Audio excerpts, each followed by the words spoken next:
Oke, oke baik Bante, terima kasih.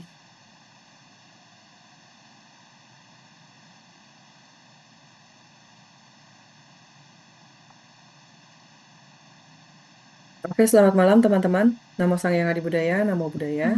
Namo Namo budaya. Buddhaya. Namo Buddhaya. Namo Buddhaya. Ya, baik.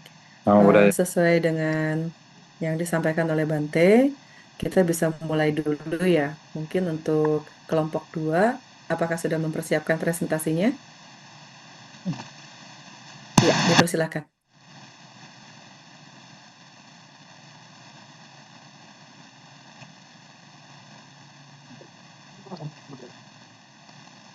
Baik, selamat malam, Namo Buddhaya.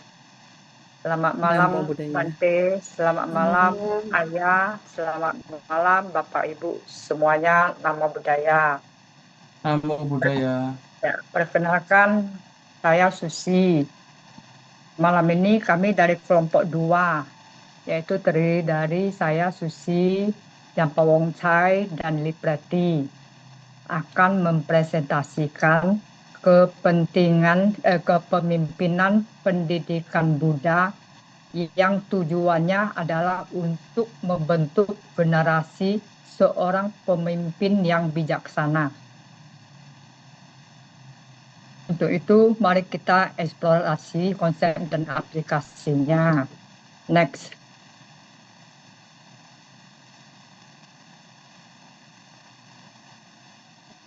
Halaman selanjutnya. Nah, jadi ada 3 konsep dasar kepemimpinan dalam ajaran Buddha, yaitu 1.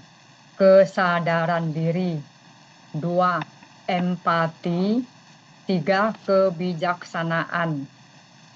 Jadi yang dimaksud dengan kesadaran diri dalam konsep ini adalah seorang pemimpin harus bisa memahami diri sendiri secara objektif dengan terlebih dahulu menenangkan pikiran melalui praktek kebajikan dan meditasi, sehingga dapat refleksi dan introspeksi. Empati.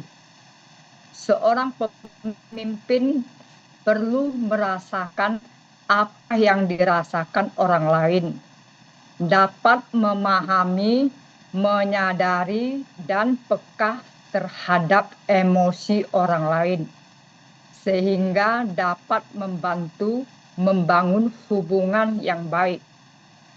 Ketiga, kebijaksanaan. Seorang pemimpin menggunakan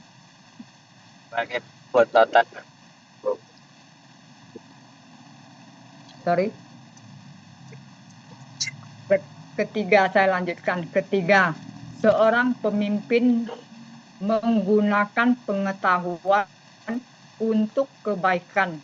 Dalam hal ini dapat mengendalikan emosi dan bersikap tenang dalam menghadapi masalah, sehingga suatu keputusan dapat diambil berdasarkan prinsip moral.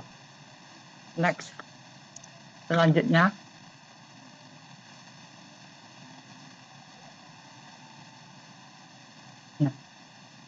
Kemudian pentingnya karakteristik pemimpin pendidikan yang inspiratif.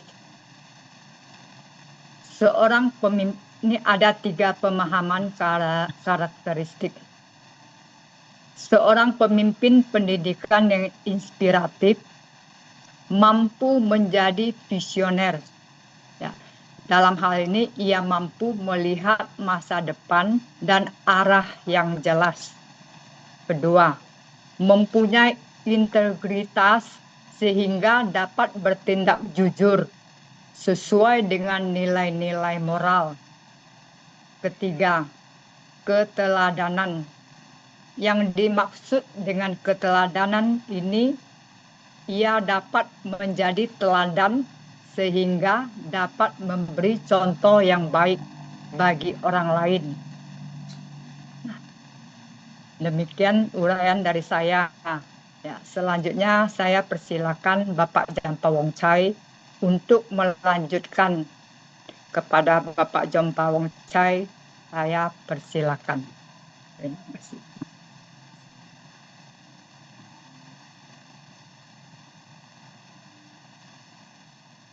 Ya, selamat malam Bante, selamat malam Ayah, selamat malam Bapak Ibu, teman-teman semuanya.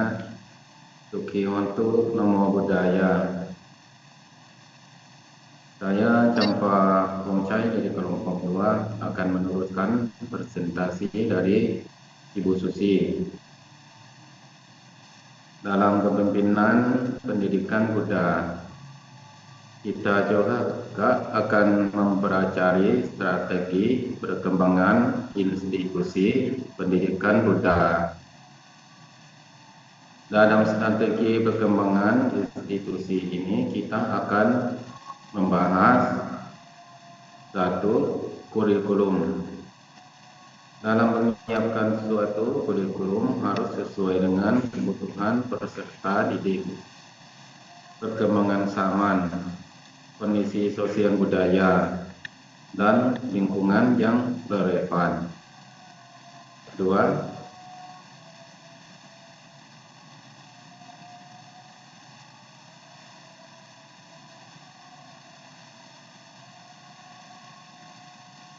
salah ya Bapak Ibu, minta maaf. Peran guru sebagai pimpinan di kelas. Satu, sebagai fasilitator. Seorang guru harus mampu menjadi fasilitator, terutama pada kelasnya. Dapat membantu siswa-siswinya untuk bekerja sama, belajar mandiri, sehingga siswa dapat belajar dengan baik dan mencapai potensi belajar yang maksimal. Dua, sebagai motivator, dapat mendorong atau membangkitkan semangat, minat, dan potensi peserta didiknya. Tiga, sebagai pembimbing, maksudnya peran guru dalam membantu siswa-siswinya untuk mencapai potensi dan perkembangannya, juga bisa membantu siswa atau siswi yang mengalami kesulitan belajar sehingga dapat tumbuh dan berkembang sebagai individu yang mandiri dan produktif. Selanjutnya, menerapkan nilai-nilai Buddha dalam manajemen pendidikan. Yang dimaksud nilai-nilai Buddha dalam pendidikan di sini adalah satu, metta atau cinta kasih, yang artinya mencintai dan menghargai semua makhluk. Kedua, karuna atau balas kasih, yaitu konsep kasih sayang yang berkeinginan untuk meringankan penderitaan orang lain atau makhluk. Tiga, mudita atau simpati, merasa bahagia atas kebahagiaan orang lain. Berikutnya,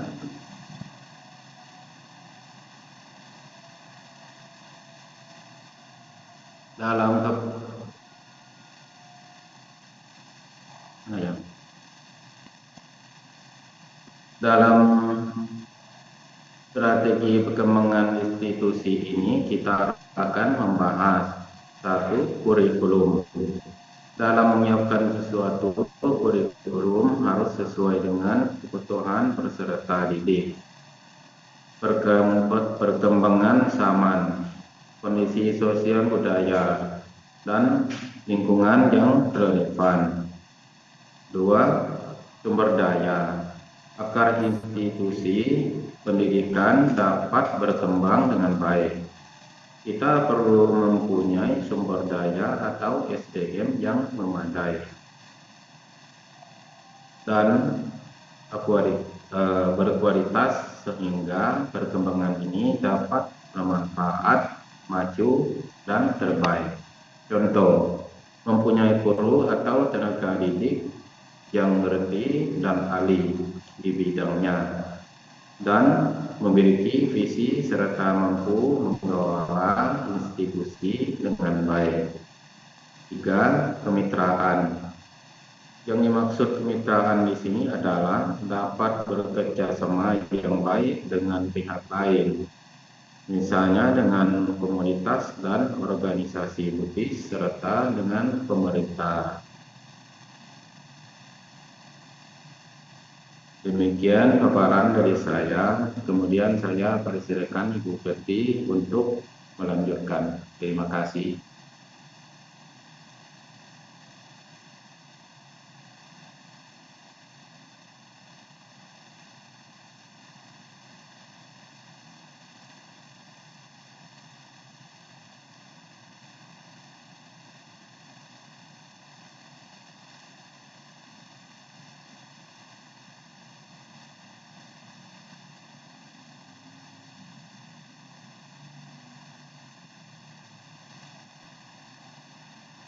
Baiklah, saya Preti akan melanjutkan presentasi kepemimpinan pendidikan Buddha dari kelompok 2. Saya mulai dengan membangun komunitas belajar yang harmonis. Itu ada 3. 1, dengan cara komunikasi. Komunikasi terbuka dan efektif adalah kunci untuk membangun komunitas belajar yang harmonis. Diharapkan semua anggota komunitas untuk bisa membagi ide dan gagasan, membahas masalah dan mencari solusi. 2, dengan kerjasama, saling mendukung, membantu, misalnya berbagi tugas dan tanggung jawab. 3, adanya penghargaan, misalnya mengakui kontribusi setiap anggota, menciptakan lingkungan belajar yang positif dan menyenangkan. Yang terakhir, satu lagi, meningkatkan motivasi dan semangat. Kita lanjut lagi mengenai tantangan solusi dalam kepemimpinan pendidikan Buddha. Itu ada 2. 1, kurangnya sumber daya. Kurangnya sumber daya itu karena banyak sekolah atau institusi Buddhis yang mengalami kesulitan dalam memperoleh dukungan dana yang cukup untuk meningkatkan kualitas pendidikan. Tantangannya contohnya kurangnya dana untuk membiayai kegiatan pendidikan. 2, kurangnya fasilitas dan infrastruktur. 3, kurangnya tenaga pengajar. 4, kurangnya bahan ajar. Solusinya yang pertama mencari sumber dana alternatif seperti donasi ataupun dengan sponsor. Kemudian yang kurangnya fasilitas dan infrastruktur, kita menggunakan teknologi untuk meningkatkan efisiensi dan efektivitas pendidikan. Kalau kurangnya tenaga pengajar, mengembangkan kerjasama dengan lembaga pendidikan yang lain. Kalau kurangnya bahan ajar, menggunakan sumber daya yang secara efektif dan efisien. Kemudian adanya perbedaan pendapat. Perbedaan pendapat itu satu seperti tentang tujuan dan visi pendidikan. 2, metode pendidikan. 3, nilai dan prinsip. 4, peran dan tanggung jawab. Solusinya 1, kita mengembangkan kesepakatan. 2, menggunakan metode pendidikan yang fleksibel. Ini kita lanjut lagi yang inovasi adaptasi di era digital. Itu ada 3, dengan teknologi, metode, kemudian akses. Yang dimaksud dengan teknologi itu integrasi alat digital dalam pengajaran. Contohnya seperti LMS, yaitu Learning Management System. Kedua dengan MOOC, Massive Open Online Course. 3, dengan aplikasi pendidikan mobile. Yang masuk dengan LMS itu, dia adalah sebuah sistem yang dirancang untuk mengelola dan mengatur proses belajar mengajar, terutama dalam konteks pendidikan online atau e-learning. Dalam LMS, pengajar bisa membuat, mengatur, dan mengelola kursus, materi, dan aktivitas belajar mengajar secara online. Sementara siswa dapat mengakses dan menggunakan sistem ini untuk belajar, mengunduh materi, mengerjakan tugas. Contoh LMS itu seperti Moodle, Blackboard, Schoology, Emodo. Kemudian yang dimaksud dengan MOOC itu kursus online yang dirancang untuk menampung jumlah peserta yang sangat besar, bisa mencapai puluhan ribu orang. MOOC dapat diakses oleh siapa saja, di mana saja, dan sifatnya fleksibel sesuai dengan jadwal dan kebutuhan peserta. Kemudian yang dimaksud dengan aplikasi pendidikan mobile, yaitu aplikasi yang dirancang untuk memfasilitasi proses belajar mengajar melalui perangkat mobile seperti smartphone, tablet. Aplikasi ini dapat membantu siswa, guru, dan orang tua dalam proses pendidikan, baik dalam bentuk formal dan informal. Contohnya seperti ada aplikasi yang Duolingo, itu mengenai aplikasi pembelajaran bahasa. Kemudian ada lagi yang Khan Academy, itu aplikasi pembelajaran online. Yang ketiga Edmodo, aplikasi pengelolaan kelas. Sedangkan yang metode itu kita mengembangkan metode yang inovatif. Kalau yang akses memperluas jangkauan pendidikan, misalnya adanya perpustakaan, sumber daya pendidikan online, akses ke jaringan pendidikan internasional seperti pertukaran pengetahuan, kolaborasi, kerjasama dalam proyek dan pendidikan atau penelitian. Dan saya lanjut lagi ke langkah konkret menuju kepemimpinan pendidikan budaya yang efektif. Pertama kita harus ada perencanaan, menyusun rencana strategis yang jelas dan realistis untuk meningkatkan kualitas pendidikan. Kedua, kita harus adanya implementasi. Sesudah ada perencanaan, kita harus ada implementasi. Pemimpin harus bisa memastikan bahwa setiap kebijaksanaan dan program dijalankan dengan baik serta didukung oleh semua elemen. Yang terakhir, harus adanya evaluasi terhadap berbagai aspek institusi pendidikan Buddha. Evaluasi mencakup peninjauan kualitas pengajar, kurikulum, kinerja tenaga pendidik, serta kondisi sarana dan prasarana. Terakhir, kesimpulan. Dari rangkaian PPT kami, itu dapat dibuat suatu kesimpulan, yaitu kepemimpinan dalam pendidikan Buddha bertujuan membentuk generasi bijaksana melalui kesadaran diri, empati, dan kebijaksanaan. Pemimpin pendidikan yang inspiratif memiliki visi, integritas, dan keteladanan. Guru berperan sebagai fasilitator, motivator, dan pembimbing. Kemudian menerapkan nilai-nilai seperti meta, karuna, dan mudita dalam manajemen pendidikan. Pengembangan institusi dilakukan melalui kurikulum yang relevan, sumber daya berkualitas, dan kemitraan. Tantangan seperti keterbatasan sumber daya dan perbedaan pendapat dapat diatasi dengan inovasi, adaptasi teknologi, serta strategi komunikasi dan kerjasama yang efektif. Demikianlah presentasi dari kelompok 2. Jika ada teman-teman yang ingin bertanya, kami persilahkan untuk 3 pertanyaan dulu ya. Nanti kita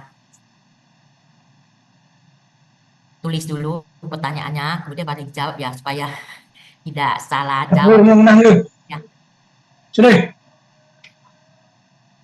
Silakan yang mau bertanya. Selamat malam. Malam. Namo Buddhaya Bante, Namo Buddhaya Ayah, dan teman-teman semuanya.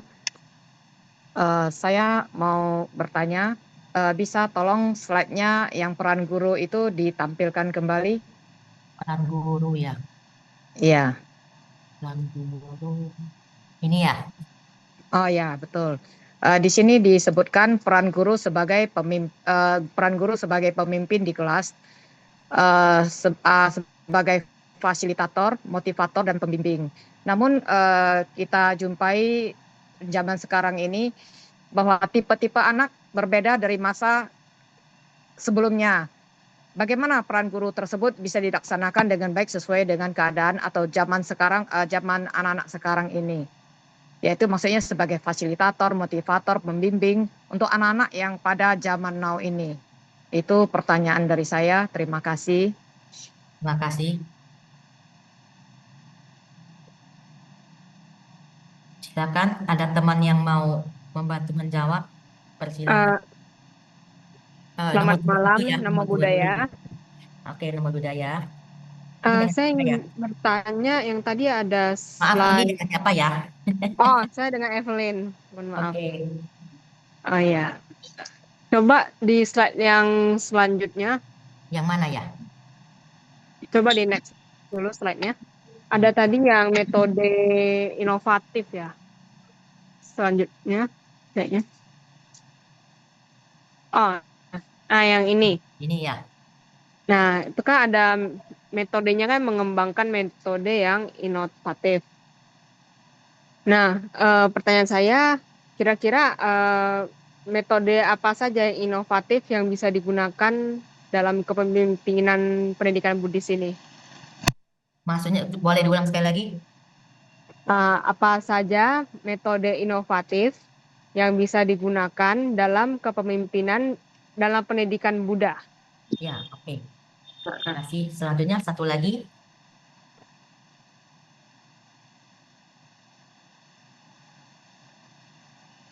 Dua dulu lah. Dua dulu. Oke lah, dua dulu ya. Silakan. Coba saya jawab. Ya, mudah-mudahan bisa terjawab. Dan kalau ada salah, mohon maaf, mohon dikoreksi jika keliru atau keliru. Ya. Jadi seperti tadi pertanyaan pertama, bagaimana peran guru dapat bisa dilaksanakan dengan baik sesuai dengan keadaan anak-anak saat ini. Seperti yang kita ketahui, seiring dengan perkembangan zaman, peran guru sebagai pemimpin di kelas memang sangat penting, terutama dalam membantu siswa mencapai tujuan pembelajaran. Namun seperti yang Anda katakan tadi, tipe anak-anak sekarang itu berbeda dari masa sebelumnya. Ya. Untuk ini ada beberapa tips untuk melaksanakan peran guru bisa sebagai fasilitator, motivator, dan pembimbing yang efektif sesuai dengan keadaan anak-anak saat ini. Satu, misalnya sebagai fasilitator menggunakan teknologi. Ya, anak-anak sekarang sangat familiar dengan teknologi, sehingga guru dapat menggunakan teknologi untuk memfasilitasi pembelajaran. Seperti misalnya melalui akses internet dan yang berteknologi lah, kira-kira begitu. Dua, membuat pembelajaran lebih interaktif. Anak-anak sekarang lebih suka belajar melalui aktivitas yang interaktif, seperti diskusi, permainan, dan proyek. Tiga, mungkin bisa menggunakan sumber belajar yang beragam. Nah, anak-anak sekarang memiliki akses ke berbagai sumber belajar, kan seperti tadi disebutkan internet, melalui internet, buku, atau mungkin video, kira-kira begitu. Terus sebagai motivator, menggunakan pendekatan positif. Anak-anak sekarang lebih suka belajar dalam suasana yang positif dan mendukung. Ya. 2, mungkin bisa membuat tujuan pembelajaran yang jelas. Anak-anak sekarang lebih suka belajar ketika mereka memiliki tujuan yang jelas dan dapat dicapai. Ketiga, bisa menggunakan umpan balik yang konstruktif. Anak-anak sekarang lebih suka belajar ketika mereka menerima umpan balik yang konstruktif dan membantu. Nah, sebagai seorang pemimpin, bisa satu menggunakan pendekatan holistik. Anak-anak sekarang lebih suka belajar dalam suasana yang holistik. Misalnya, yaitu mempertimbangkan aspek fisik, emosional, dan intelektual. 2, dapat membuat rencana pembelajaran yang fleksibel. Ya, jadi anak-anak sekarang lebih suka belajar dalam suasana yang fleksibel dan dapat disesuaikan dengan kebutuhan mereka. Yang ketiga, dapat menggunakan komunikasi yang efektif. Jadi dalam waktu belajar ketika mereka memiliki komunikasi, jadi anak-anak ini sekarang lebih suka belajar ketika mereka memiliki komunikasi yang efektif dengan guru dan teman-teman mereka. Kemudian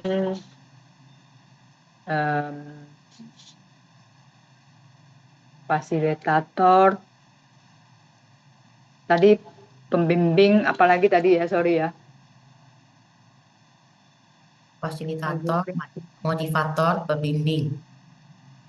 Ya kira-kira begitulah jawaban dari saya. Terima kasih. Namo Buddhaya. Baiklah, saya Preti akan mencoba menjawab pertanyaan dari Evelyn. Pertanyaannya, apa saja metode inovatif yang bisa digunakan dalam kepemimpinan pendidikan Buddha? Metodenya kita melalui pendekatan pembelajaran berbasis meditasi atau mindfulness.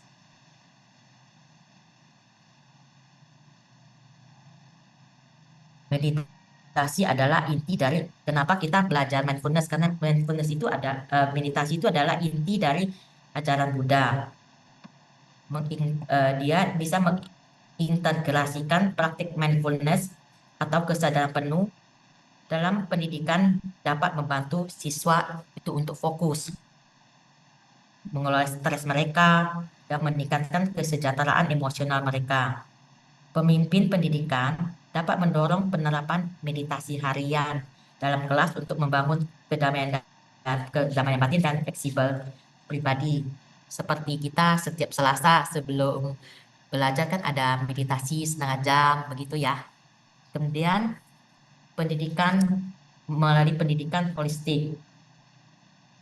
Pendidikan holistik itu adalah keseimbangan antara pikiran, tubuh, dan jiwa, itu sangat penting. Pendekatan holistik itu dapat dalam pendidikan berfokus pada pengembangan emosi, sosial, fisik, dan spiritual siswa. Pendekatan holistik ini mendorong pemimpin pendidikan untuk menciptakan kurikulum yang tidak hanya mengajarkan pengetahuan akademis, tetapi juga keterampilan hidup seperti adanya empati, kebijaksanaan, dan moralitas. Ketiga, bisa penerapan ajaran empati dan kasih sayang atau metta. Metode ini mendorong pemimpin pendidikan untuk mengajarkan nilai-nilai kasih sayang, empati, dan kepedulian terhadap sesama. Jadi di dalam kelas itu siswa itu dapat dilatih untuk lebih peka terhadap perasaan orang lain, juga bisa mengurangi konflik, menciptakan suasana yang penuh dukungan dan saling menghormati. Bisa juga pengajaran melalui cerita atau storytelling. bisa menceritakan cerita Buddha yang sering digunakan untuk dalam cerita agama Buddha itu ada disisipkan tuh mengajarkan nilai-nilai moral dan spiritual. Di pemimpin pendidikan dapat mengadaptasi metode melalui cerita untuk mengajarkan ajaran Buddha dalam bentuk yang lebih mudah dipahami oleh siswa. Yang kelima, pembelajaran kolaboratif. Kolaboratif ini maksudnya itu pengembangan komunitas dan kerjasama antara siswa. Metode ini mendorong siswa untuk bekerja sama dalam kelompok untuk memecahkan masalah. Seperti yang ada Bante Sur bilang itu loh, kita ada bentuk satu kelompok untuk saling memberi semangat waktu kita lagi membuat proposal itu. Maksudnya begitu. Kemudian yang keenam, penerapan prinsip empiris dalam pengajaran. Eksperimen langsung dan pengalaman pribadi sangat dihargai dalam ajaran Buddha, seperti dalam prinsip Ehipassiko, lihat dan buktikan sendiri.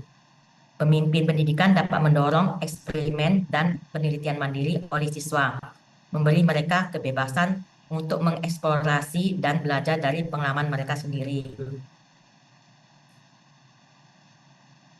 Kemudian ada pendekatan berbasis kearifan lokal dan kontekstual. Dalam mendidik dengan prinsip Buddha, pemimpin pendidikan dapat mengadaptasi ajaran Buddha sesuai dengan konteks lokal dan budaya siswa. Hal ini menjadikan pembelajaran lebih relevan, mudah diterima oleh siswa, karena latar mereka kan tidak sama ya. Kemudian menggabungkan ajaran Buddha dalam pendidikan.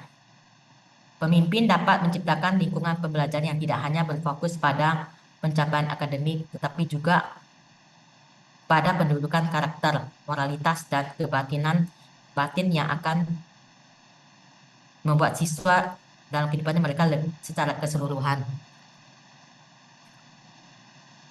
Demikianlah jawaban dari kelompok 2 ya. Bagaimana Ibu Juni sama Ibu Evelyn mengenai jawaban dari kami dari kelompok 2?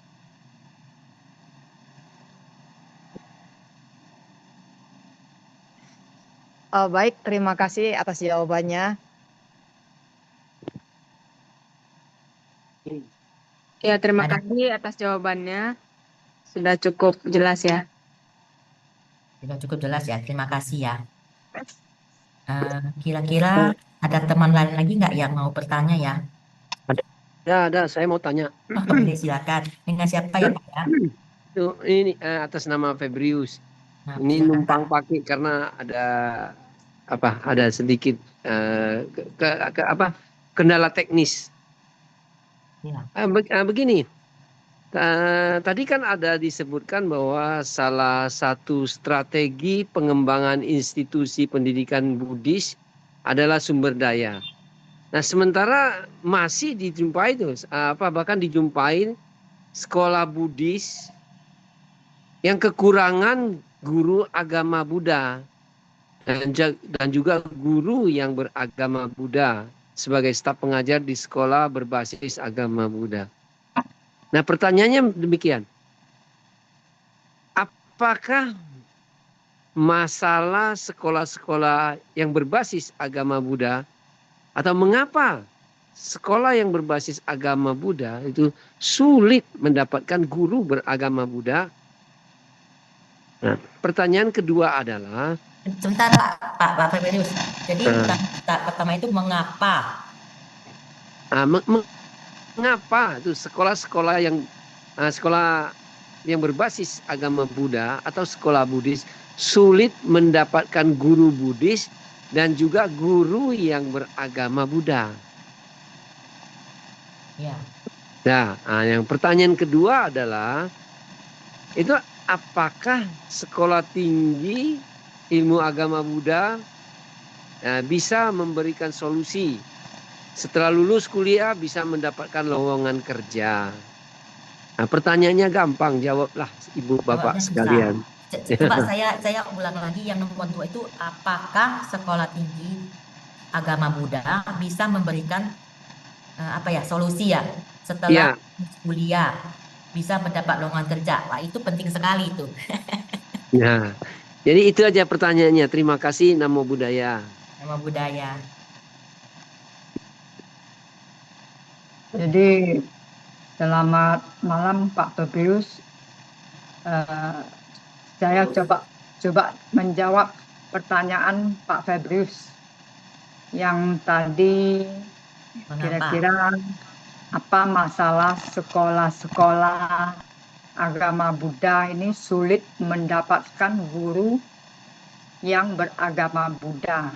Itu kan kira-kira tadi pertanyaannya. Jadi masalah sekolah, kalau menurut saya ya, masalah sekolah agama Buddha sulit mendapatkan guru Buddhis yang beragama Buddha itu bisa disebabkan satu, kurangnya minat. Banyak umat Buddha yang tidak memiliki minat untuk menjadi guru agama. Ya. Dua, kurangnya pelatihan. Banyak umat Buddha yang tidak memiliki pelatihan yang memadai untuk menjadi guru agama Buddha. Tiga, kurangnya insentif. Banyak sekolah agama Buddha yang tidak memiliki insentif yang memadai ya untuk menarik guru beragama Buddha. Ya. Keempat ya, misalnya kurangnya dukungan. Banyak sekolah agama Buddha yang tidak memiliki dukungan yang memadai dari komunitas Buddha lokal. Ya. 5. Itu karena juga bisa dikarenakan persaingan dengan sekolah lain. Banyak sekolah agama Buddha yang harus bersaing dengan sekolah lain untuk mendapatkan guru beragama Buddha. Ya, kira-kira jadi kalau yang jawaban kedua itu tadi, apakah sekolah tinggi ilmu agama Buddha dapat memberi solusi setelah lulus kuliah ya, bisa mendapat lowongan kerja. Ya. Jadi kalau menurut saya bisa. Bagaimana bisa? Ya, mungkin ya ini dengan pelatihan guru. Ya, sekolah tinggi agama Buddha dapat memberikan pelatihan guru yang memadai untuk seseorang menjadi guru agama Buddha. Dan 2, bisa penempatan kerja. Misalnya sekolah tinggi agama Buddha dapat membantu lulusannya untuk mendapatkan lowongan kerja sebagai guru agama. Ketiga, bisa dengan jaringan komunitas. Sekolah tinggi ilmu agama Buddha dapat membantu lulusannya untuk terhubung dengan komunitas Buddha lokal dan mendapatkan dukungan. Keempat, bisa dengan insentif.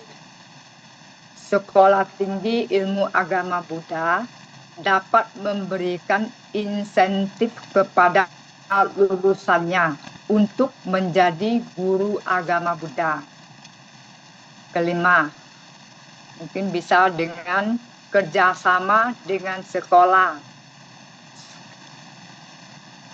Sekolah tinggi ilmu agama Buddha dapat bekerja sama dengan sekolah agama Buddha untuk memberikan pelatihan dan penempatan kerja kepada lulusannya. Kira-kira begitu. Kalau ini diterapkan mungkin ya, mudah-mudahan ada solusi setelah lulus kuliah bisa mendapat lowongan kerja.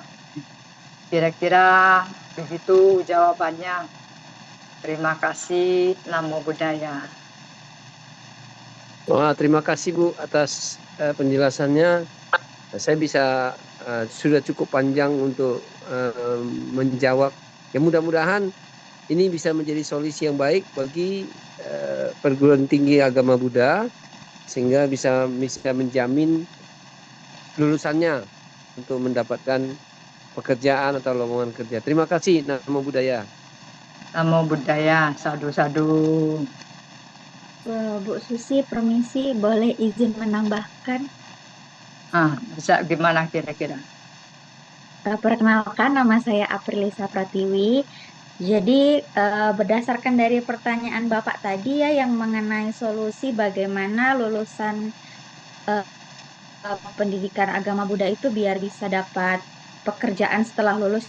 Siapa? Kalau berdasarkan dari pengalaman saya, kebetulan teman-teman seangkatan saya itu rata-rata mendapatkan pekerjaan melalui channel alumni, Pak. Jadi pentingnya alumni ketika angkatan setelahnya itu lulus, jadi mereka biasanya nge-share info loker di grup alumni. Jadi mungkin dari kampus bisa membuat grup alumni, Pak. Jadi teman-teman kalau misalnya ada info entah itu di Pulau Jawa, Kalimantan, Sumatera, jadi antara dosen dengan para alumni bisa saling sharing kalau misalnya di tempat mereka ini sedang membutuhkan guru pendidikan agama Buddha, begitu. Terima kasih. Terima kasih. Itu masukan yang bagus. Good idea. Itu bisa sangat membantu. Itu benar. Harus ditambahkan begitu. Terima kasih Bu atas masukannya Bu.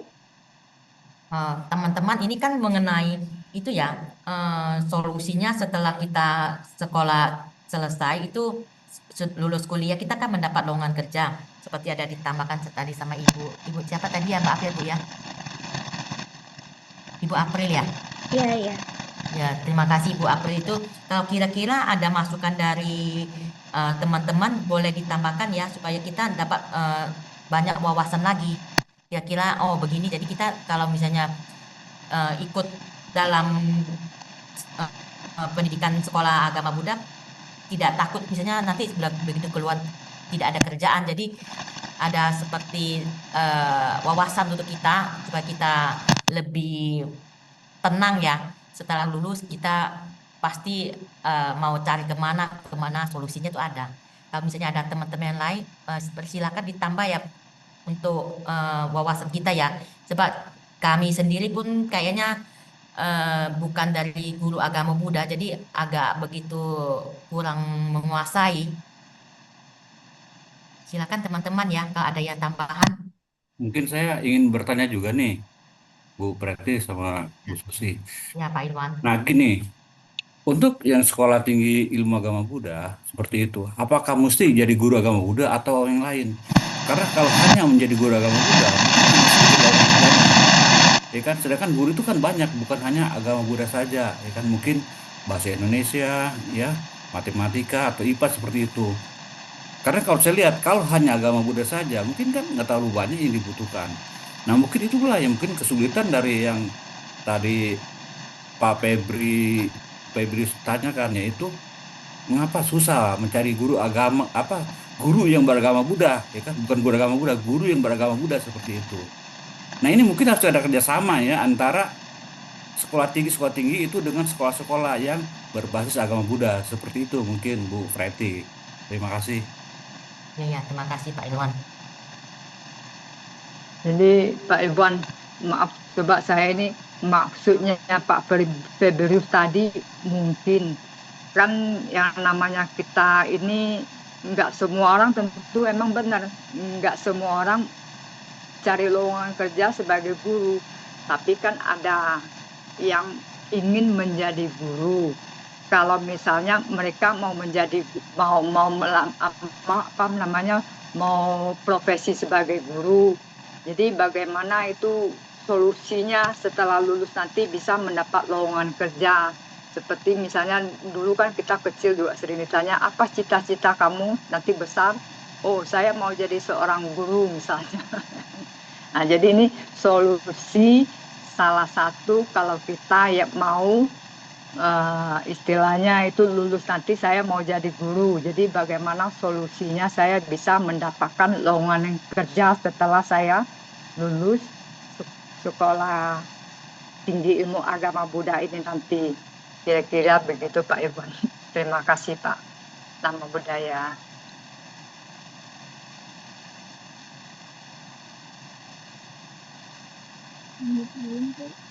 Boleh izin untuk sharing pendapat terkait apa namanya tentang guru itu tadi. Boleh Bu Sugi, Ya, silakan Bu Sugi. baik. Sebelumnya namo budaya, Bapak Ibu guru, Bante, Anya, semuanya. Untuk guru agama, khususnya memang biasanya di kota-kota besar itu sulit untuk mendapatkan guru agama karena satu sisi guru agama ini selalu mengajar itu bukan hanya di satu tempat, ada beberapa tempat, sedangkan jadwal itu berbeda-beda. Seperti itu. Kemudian kalau misalkan apakah nanti dari sekolah tinggi ilmu agama itu bisa mencarikan lowongan, sebenarnya lowongan itu banyak. Tetapi prioritas utama ketika seseorang lulus itu ingin menjadi apa itu yang harus ditanamkan dulu. Misalkan, oh saya cuman pengen S1, dapat ijazah, nanti saya kerjanya di pabrik aja lah, nggak usah jadi guru. Karena jadi guru itu, maaf, mungkin orientasinya lebih ke penghasilannya sedikit, seperti itu. Jadi kebanyakan itu, beberapa itu ada yang lebih memilih untuk bekerja di pabrik, seperti itu. Kemudian kalau di sekolah-sekolah, mungkin bisa ditambahi kerjasama dengan wihara-wihara. Karena tidak semua sekolah yang mayoritas atau sekolah Buddhis itu menerima guru agama Buddha. Karena kalau kita tahu di sistem pendidikan itu kan ada akreditasi, dan akreditasi itu kan harus ada linear dengan ijazah kita. Kalau semua beragama Buddha sedangkan ijazahnya tidak linear, nanti juga akan mempengaruhi itu juga. Nah, bagi guru-guru atau sekolah yang ingin mendapatkan guru agama itu tadi, mungkin nanti salah satunya tadi kalau Bu Aprilisa dari lowongan dari info dari alumni. Selain itu juga mungkin ditambahin kerjasama dengan wihara-wihara, di mana nanti ketika di tempat ini membutuhkan guru agama dengan jumlah sekian. Jadi wihara itu bisa setidaknya menjadi tempat untuk guru itu tinggal di situ. Kemudian bisa mengabdi di situ. Karena kalau hanya ngajar di satu tempat dan itu tidak full satu minggu full, itu otomatis juga akan mikir juga untuk yang zaman sekarang seperti itu. Di Surabaya sendiri sebenarnya sudah banyak guru agama, tetapi masih ada yang tidak mendapatkan guru agama. Jadi ada satu sekolah di mana guru agamanya itu sistem pembelajarannya itu masih online. Karena tidak ada yang bisa secara offline. Seperti itu tadi. Kalau ada yang tanya, apakah ada lowongan? Ada. Cuman memang ketika kita memberikan lowongan itu, apakah, kembali lagi, cukup tidak untuk biaya transportasi, biaya hidup di sini, seperti itu. Kalau setahu saya, ada beberapa daerah itu yang wiharanya sudah memberikan kayak bantuan kepada guru-guru. Jadi selain dapat penghasilan dari guru, juga ada bulanan dari organisasi Buddhis. Seperti itu. Mungkin bisa ditambahin seperti itu, Bu. Maaf kalau bahasanya agak ribet ya. Terima kasih. Terima kasih Bu Sugi. Bagus sekali itu, kita ada wawasan tambahan lagi. Makasih Bu Sugi. Mungkin ada yang lain lagi yang berprofesi sebagai guru, ada yang mau disampaikan, silakan ya. Nama budaya. Nama budaya Pak Martidep. Baik, mungkin saya berbagi juga tentang profesi sebagai guru. Jadi saya juga kebetulan seperti yang dibilang Bu Sugiyarti tadi, jadi memang jadi guru agama Buddha ini memang agak sangat sulit dan memang banyak lulusan-lulusan yang pendidik atau dharmacarya banyak yang tidak mau menjadi guru karena memang situasi di lapangan dan banyak sekali faktor-faktor yang mempengaruhi juga seperti yang disebutkan tadi di awal ya. Nah, jadi ini bukan dari jurusan agama tetapi ngajar agama Buddha. Nah, jadi ini juga suatu tantangan juga bagi saya. Ini juga kekurangan sekali guru agama Buddha di tempat saya. Di Kabupaten Jiu kami cuma 5 guru agama Buddha. Jadi itu sangat kurang karena apa? Jadi yang tadi, jadi banyak faktor. Jadi mereka kadang-kadang berpikir yang pertama jauh kadang-kadang, terus yang kedua finansialnya. Jadi strategi ini memang kadang-kadang buat kita umat Buddha bagaimana kita bekerja sama dengan wihara, dengan sekarang ini banyak sekali yayasan, ada beberapa yayasan yang memang mensupport guru agar umat Buddha yang ada di pelosok, misalnya di suatu tempat itu bisa tercover dan bisa belajar agama Buddha. Nah, jadi salah satu contoh misalnya di Kalimantan Barat. Jadi Kalimantan Barat ini ada satu yayasan yang mensupport guru. Bahkan sudah sampai ratusan guru disupport dari satu yayasan agar bisa tercover, anak bisa belajar agama Buddha. Tetapi itu pun masih banyak kurang. Nah, jadi bagaimana teman-teman yang ini menempuh pendidikan, apalagi dengan regulasi yang sekarang, tidak serta-merta setelah tamat kuliah S1 langsung jadi guru, sekarang tidak bisa. Karena dengan regulasi yang sekarang itu harus mengambil PPG dulu, baru bisa menjadi guru. Nah, ini juga akan menjadi suatu hambatan nanti bagi teman-teman yang kuliah S1 saat ini. Nah, jadi itulah kenapa kadang-kadang teman-teman yang sudah lulus S1 itu tidak mau jadi guru, banyak sekali regulasi yang harus ditempuh. Nah, jadi bagaimana kedepannya kita bersinergi, teman-teman kita ini kan sebagai guru agama Buddha ini harus memiliki mental yang kuat juga di lapangan. Jadi mungkin itu tambahan dari saya. Jadi mengenai regulasi tadi ya, jadi seperti yang dibilang Pak Pebrus tadi, jadi sulit mencari guru pendidikan agama Buddha. Jadi memang demikian adanya. Apalagi dengan regulasi yang sekarang, kemungkinan besar itu akan kuliah lagi 2 tahun, mengambil PPG Prajabatan. Jadi itu kan menjadi tantangan buat teman-teman yang masih kuliah S1 yang mengambil jurusan pendidik, terutama pendidikan agama Buddha. Terima kasih. Ya, terima kasih Pak Markidet. Mungkin ada teman-teman lagi yang mau sharing ya. Apa maksudnya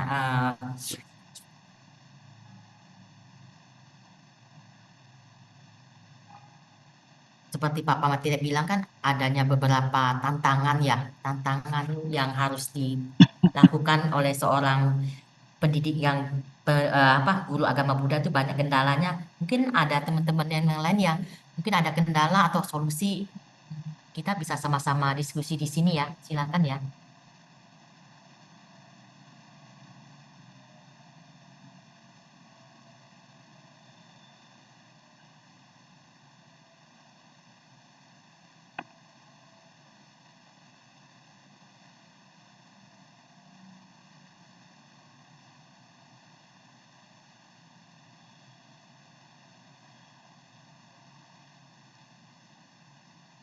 Teman-teman, bila tidak ada lagi, bagaimana ya Bante atau Ibu Mary, kita tutup aja atau bagaimana ya ini untuk presentasi kita ini? Ini pasti masih ada pertanyaan. Ini semua udah masih pada di dalam apa udah pada keluar ini, karena nggak ada yang on cam juga nggak banyak.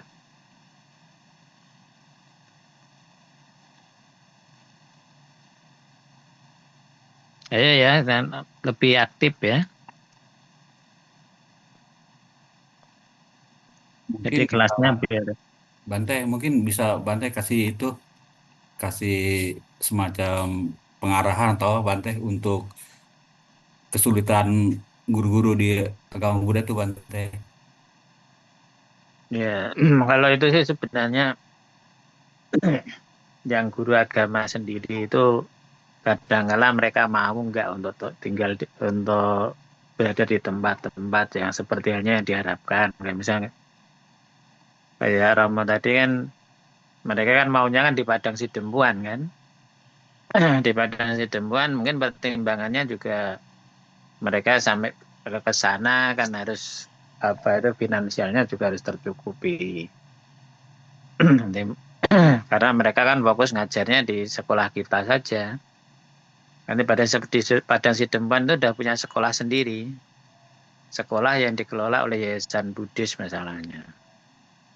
Nanti di sekolah-sekolah yang lain juga mungkin agak kurang. Dan di sana sekarang gurunya masih aktif semua enggak? Yaitu yang dua itu guru ini sama Romo Benget itu,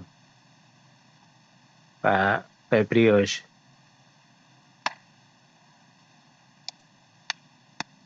Nah, ini malah pada nggak ada. Bante, kalau Ya. sekarang ini kita punya guru agama Budanya ada 5 Bante. Pertama ya Romo Benget, kemudian Ibu Rini, lalu ada tambahan satu lulusannya dari Kertajaya ya. Kertarajasa. Satu, kemudian ada 2 lagi yang baru, ada 2 yang guru, ibu guru lah 2 orang. Jadi ada 5. Jadi ada ketambahan 3 orang lah. Jadi ada cukup. Tapi kan kita gini Bante, kita juga mau ya bukan hanya guru agama Buddha, tapi guru yang beragama Buddha.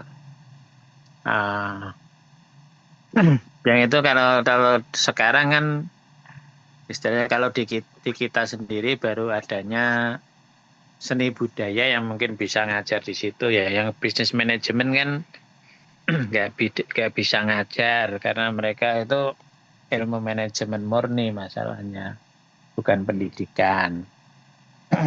Nah, nanti yang studi agama itu target kita kan memang untuk ini ya, untuk lebih memantapkan para pandita dan juga calon-calon penyuluh baik PNS maupun non PNS ke depannya. Maka di situ memang ya masih kurang sih Romo, karena di sekolah tinggi agama Buddha itu masih belum melengkapi untuk prodi-prodi yang ada.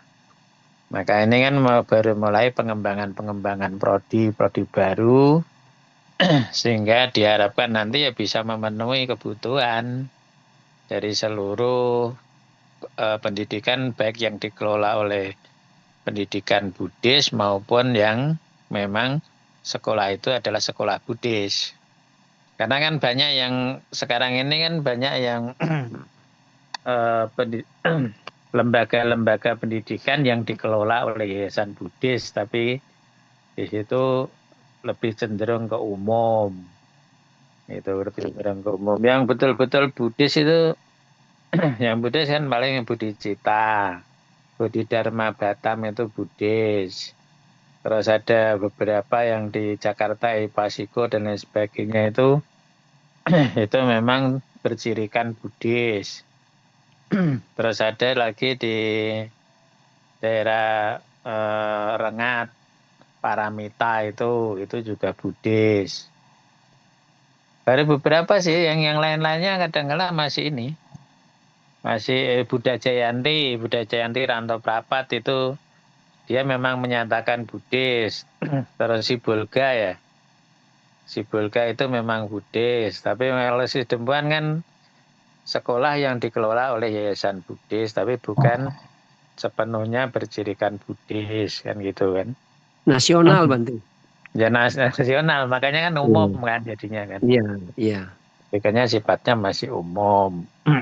Karena di situ kan memang kan ya sekolah di situ juga bukan anak-anak kita semua. ada yang dari luar gitu. Maka di situ nanti ke depannya juga mungkin bisa. Tapi ada memang dari beberapa rekan-rekan itu harus berani ini. Misalnya di situ ada mengangkat anak untuk disekolahkan jadi anak asuh yang dibiayai oleh lembaga yang nantinya memang diharapkan harus kembali ke tempatnya masing-masing. Ya ada yang anak-anak kita Buddhis itu yang memang sudah lulus dari pendidikan umum, misalnya dari PG PAUD, PG TK, atau mungkin dari misalnya bahasa, matematika, fisika, tapi mereka juga nggak banyak gitu. Nggak banyak. Kadang-kala mereka ini juga terkendala kesiapan mereka untuk berada di daerah lain. Ya, daerah lain. Untuk merantau kadang-kala mereka juga nggak siap, itu masalahnya. Sebenarnya kalau salary yang diterima, saya kira ya semua sudah standar ya, sudah mulai mengkondisikan bahwa modelnya ya profesionalisme. Profesional dan biaya itu distandarkan dengan UMR yang ada di daerah setempat biasanya. Kalau mereka yang punya keahlian-keahlian lain, misalnya guru agama Buddha, punya keahlian lain, biasanya ditawarin juga. Misalnya, oh mereka ada keterampilan khusus, misalnya yang bahasa Inggris, misalnya ditawarin untuk misalnya les Inggris dan lain sebagainya. Itu tergantung kembali kepada masing-masing individu ya.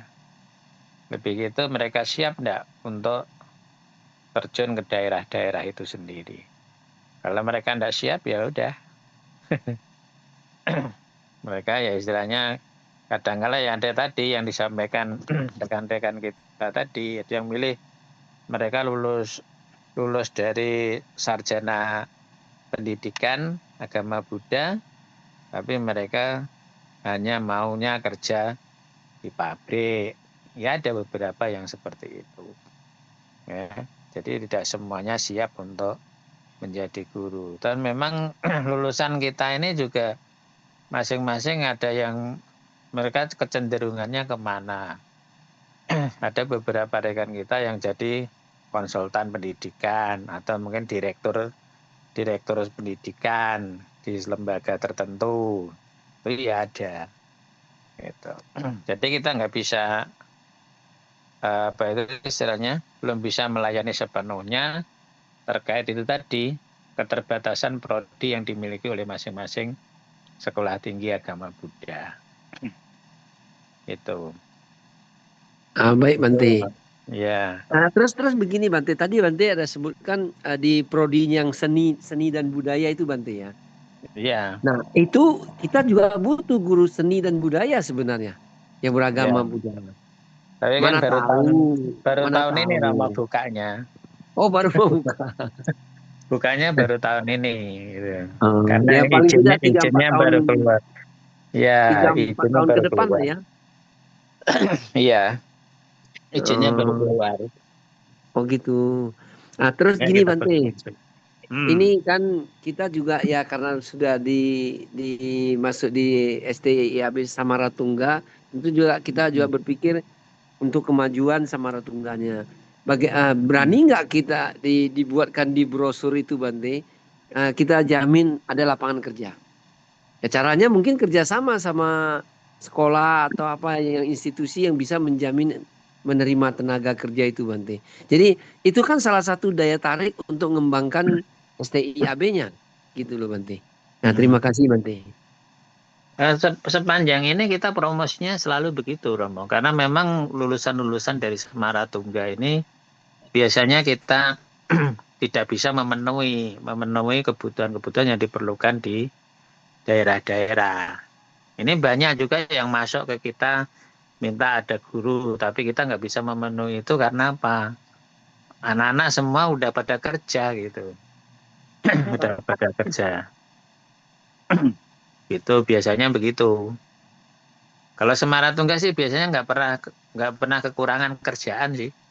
anak-anak biasanya udah langsung lulus, langsung mereka sudah kerja ke tempat masing-masing, udah langsung ditampung di lembaga-lembaga pendidikan yang lain gitu. Kayaknya di brosur itu sudah ada, Romo, kayaknya. Baik Bante, nanti kita lihat lagi. Ini sekedar usulan aja, mana Iya, tahu. iya, Karena kalau ada jaminan kayak gini kan daya tariknya beda Bante, sehingga iya, STIAB-nya kan bisa lebih berkembang. betul. Seperti kayak ada satu daerah tertentu gitu, kalau nggak dari Semaratungga mereka nggak mau, Romo, terima. Jadi ada rasa apa itu, rasa simpatiknya sampai sebegitunya gitu. Oh, pokoknya nggak lulusan Semaratungga enggak lah gitu. Ada yang seperti itu. Kalau kami mau pesan guru lagi bisa Bante. Yang ini anaknya sudah nggak ada, Romo, anaknya sudah semua udah pada ke tempat ini, udah pada kerja. Oh, sudah penempatan lah semua Bante. Iya, mereka udah langsung dapat pekerjaan di beberapa tempat itu. Di samping itu kan lulusan kita yang belakangan ini kan memang nggak terlalu banyak. Ya, iyalah Bante. Sekitar Mudah-mudahan 20 kedepannya masih sampai. bisa dapat lagi lah. Iya, tapi kalau Rama di situ udah ada 5 tambah lagi kan nanti itu. Maksudnya gini Bante, kita perlu guru yang beragama Buddha. Memang kalau tadi Bante kan sebutkan bahwa kita kasih beasiswa. Kami ada satu dapatnya jadi ngajarnya kita kuliahkan ke bahasa Mandarin ke Medan. Nah sudah tamat, nah ini sudah balik, jadi sudah bisa berkarya di tempat kita. Ya seperti itu. Jadi kebutuhan kita apa di situ. Nanti anaknya disekolahkan. Misalnya mau yang jurusan matematika. Matematika tapi disekolahkan jangan yang matematika murni atau fisika murni. Tapi disekolahkan di yang pendidikan matematika atau pendidikan fisika. Itu seperti misalnya di yang dulu yang bekas IKIP loh, Romo.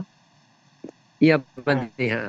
Yang bekas-bekas IKIP itu sekarang udah jadi universitas. Ya, macam UNES itu mana? UNES. Ya, betul. Nah, Unimed, kalau di Medan tuh Unimed. Unimed, ya. Itu mereka disekolahkan di tempat-tempat gitu supaya nanti mereka memang betul-betul profesinya guru.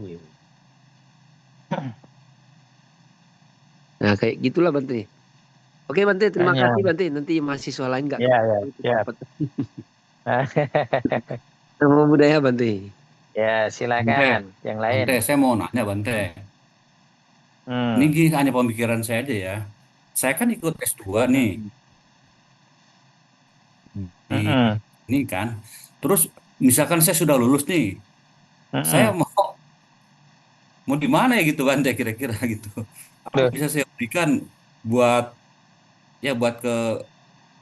buat kemajuan agama Buddha itu Bante. Kira-kira bisa di mana Bante ya gitu. Ya kalau kita punya kreativitas yang cukup, kita bisa jadi ahli pendidikan. Ahli pendidikan, jadi konsultan pendidikan, ya toh?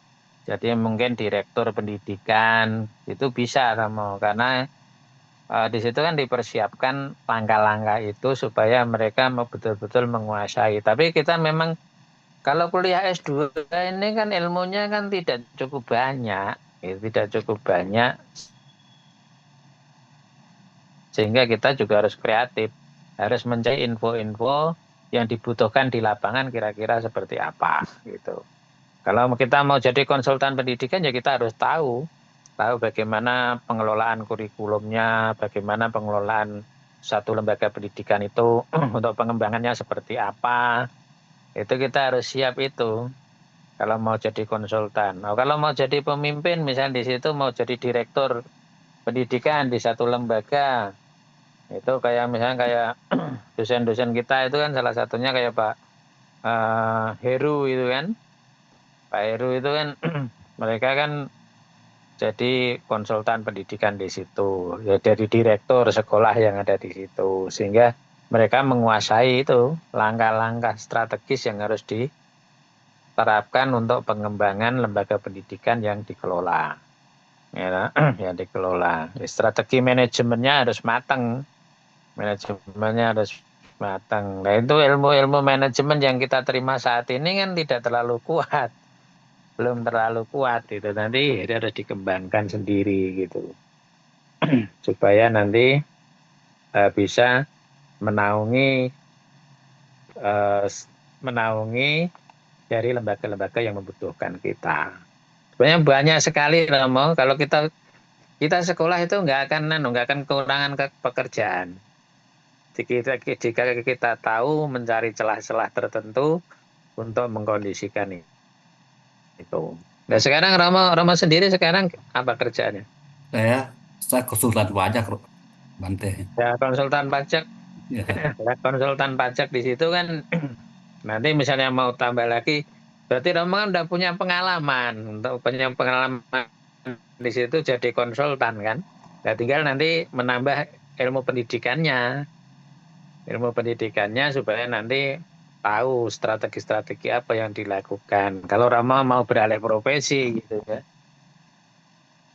Tapi kalau di pajak kan sudah penghasilannya lebih gede ya Rama ya.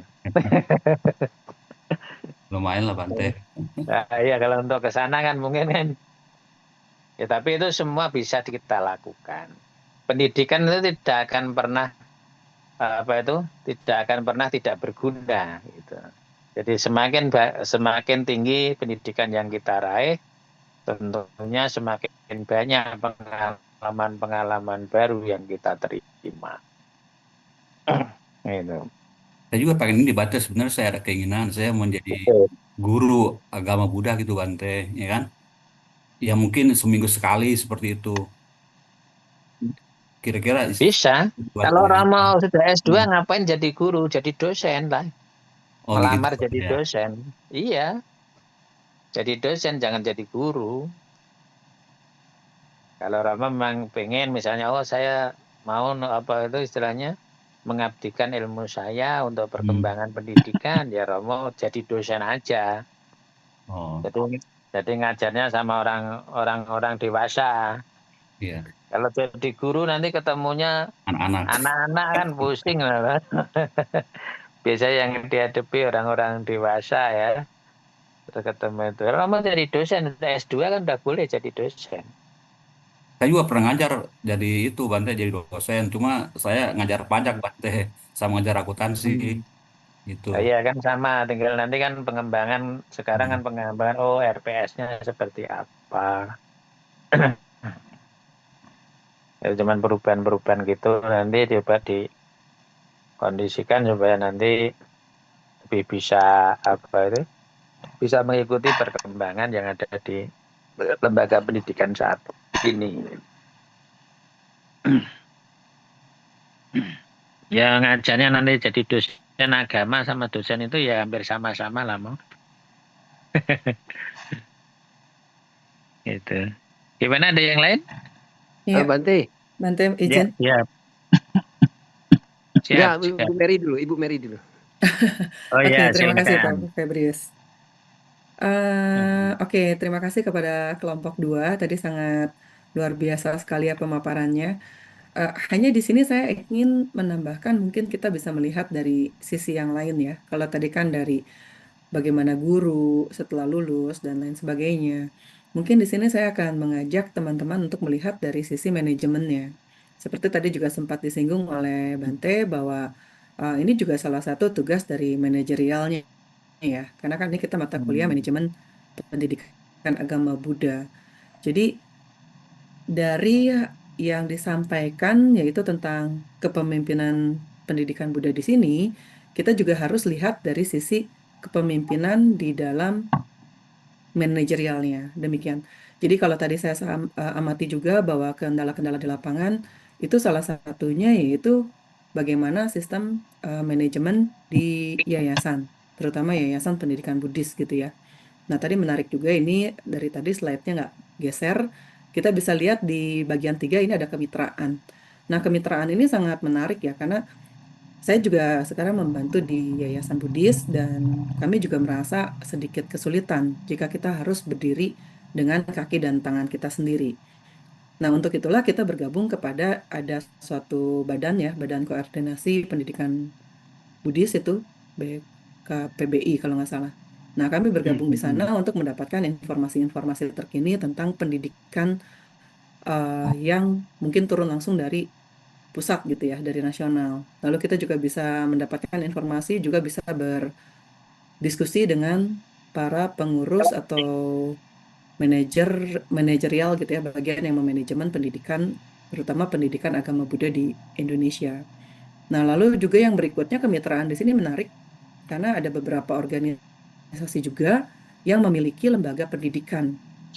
Nah, lembaga pendidikan ini juga mereka konsen terhadap perkembangan pendidikan agama Buddha di Indonesia. Jadi menurut saya memang betul selain kita membangun kepemimpinan untuk di level manajer atau manajemen pendidikan Buddhis, kita juga perlu melakukan kolaborasi yang tadi disampaikan oleh kelompok 2 dalam bentuk kemitraan.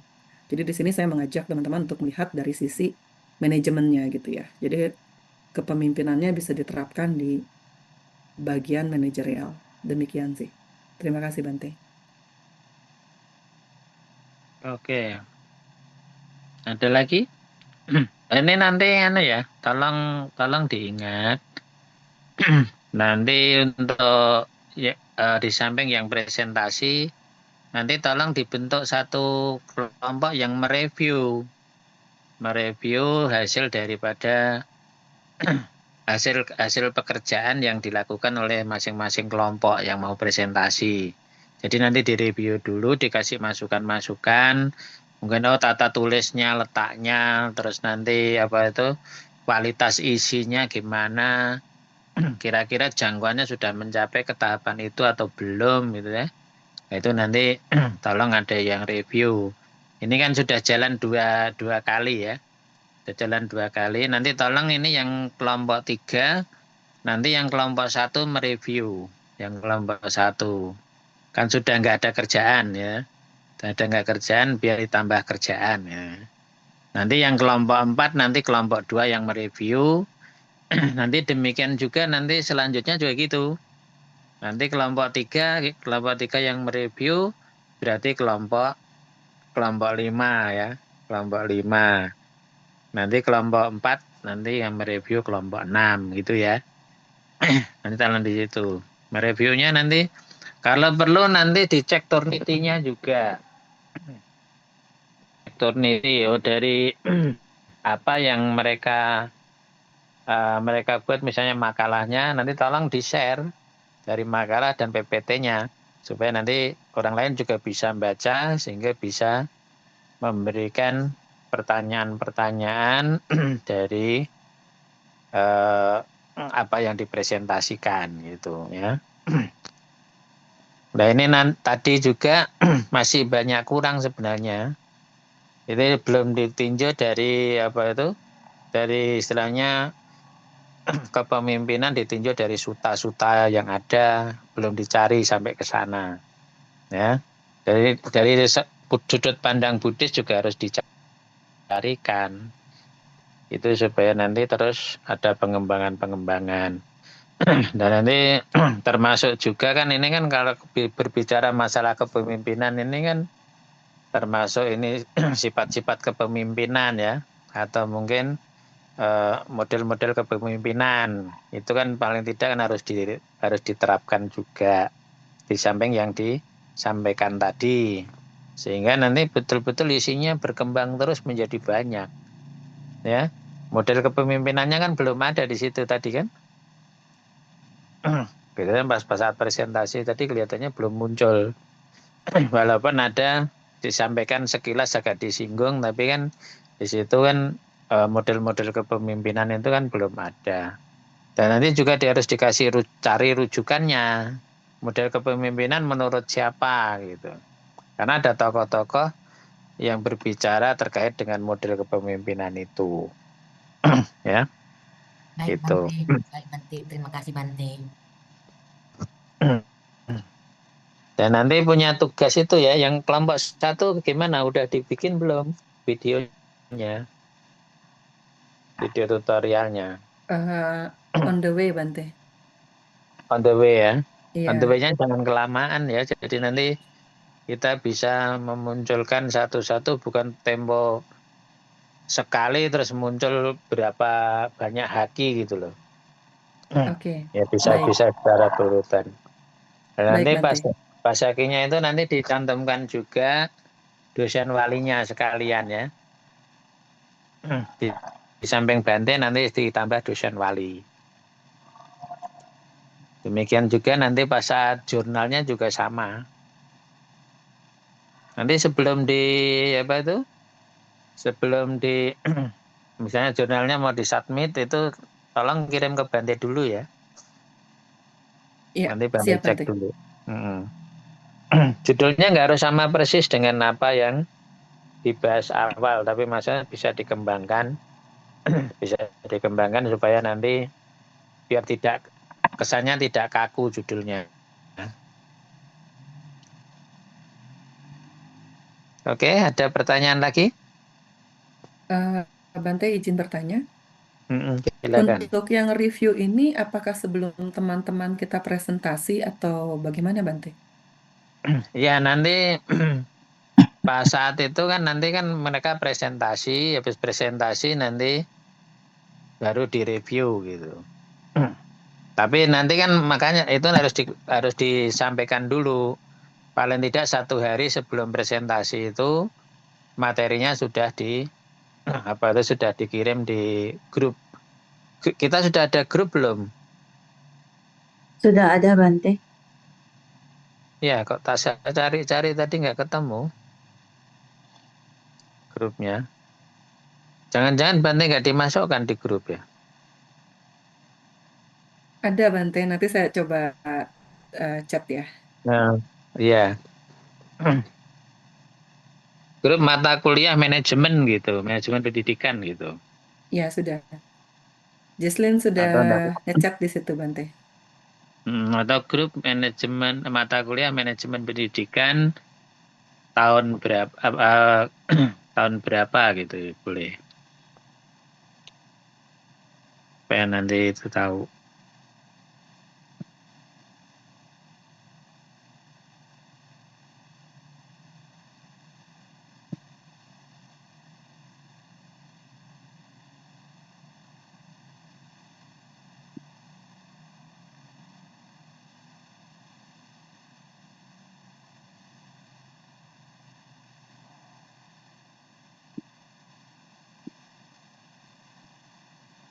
Ya, selamat malam Namo Buddhaya. Saya izin bertanya lagi boleh? Boleh. Oke, saya ingin bertanya untuk kelompok 2 sesuai dengan yang di slide sekarang, yaitu strategi pengembangan institusi pendidikan Buddha. Menurut kelompok 2, strategi yang paling utama dilakukan, yang pertama kali atau yang utama untuk mengembangkan institusi pendidikan Buddha ini apa? Yang pertama dan yang utama yang duluan harus dikerjakan itu apa kalau menurut kelompok 2? Terima kasih. Bisa tolong diulangi strategi yang paling utama. Kemudian Ya, betul. paling utama untuk membangun Institusi pendidikan Buddha ini. Yang strategi ini. Ini kan ada beberapa. Yang paling utama yang harus difokuskan.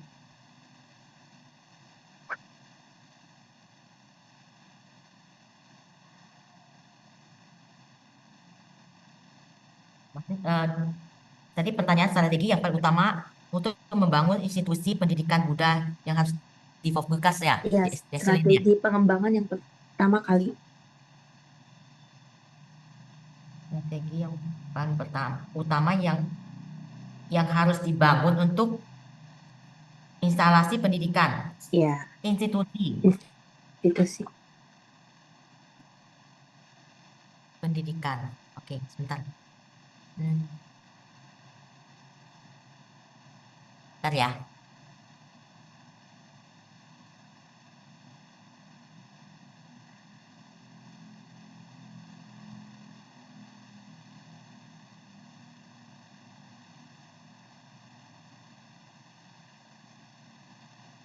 Sambil menunggu kelompok Coba 2, saya jawab sebentar ya. Nanti dikoreksi ya. Strategi yang utama itu ada satu, membangun kurikulum yang komprehensif. Kedua, mengembangkan fasilitas yang memadai, merekrut guru yang berkualitas. Kemudian kalau strategi ini kan yang utama ya, ada yang ini yang paling utama. Kemudian ada yang utama lagi seperti ya boleh dibilangi strategi pendukungnya ya, mengembangkan program ekstrakurikuler. Yang kedua, membangun jaringan dengan komunitas Buddha. Tiga, mengembangkan program pengembangan guru. Keempatnya, mengembangkan sistem evaluasi yang efektif. Oke, baik. Bu Preti, saya izin bertanya. Tadi ada mengatakan bahwa yang paling utama tadi ada kata di mana mengembangkan kurikulum ekstrakurikuler. Maksudnya itu seperti apa ya, Bu? Itu maksudnya itu mengembangkan program ekstrakurikuler seperti meditasi, yoga, yang kegiatan lainnya yang membantu siswa mengembangkan kemampuan spiritualitas mereka. Ekstrakurikuler maksudnya di luar dari pelajaran begitu loh.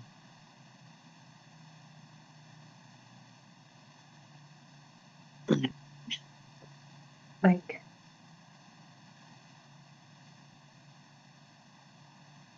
Udah? Ya, itu sementara menurut saya begitu ya, ya penting ya. Mungkin ada yang mau ditambah lagi.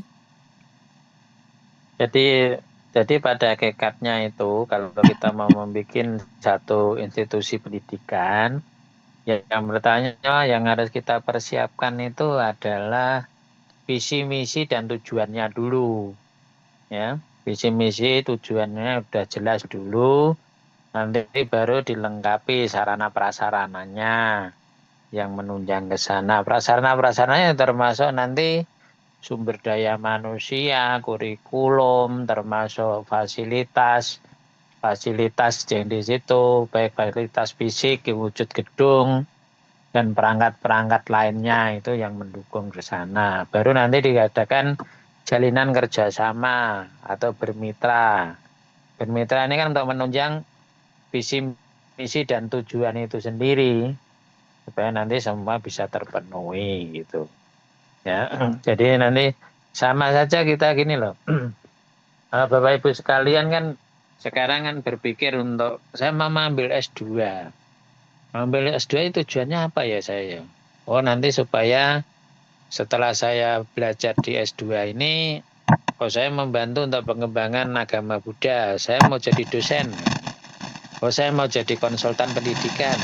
Oh saya mau jadi manajer satu lembaga pendidikan.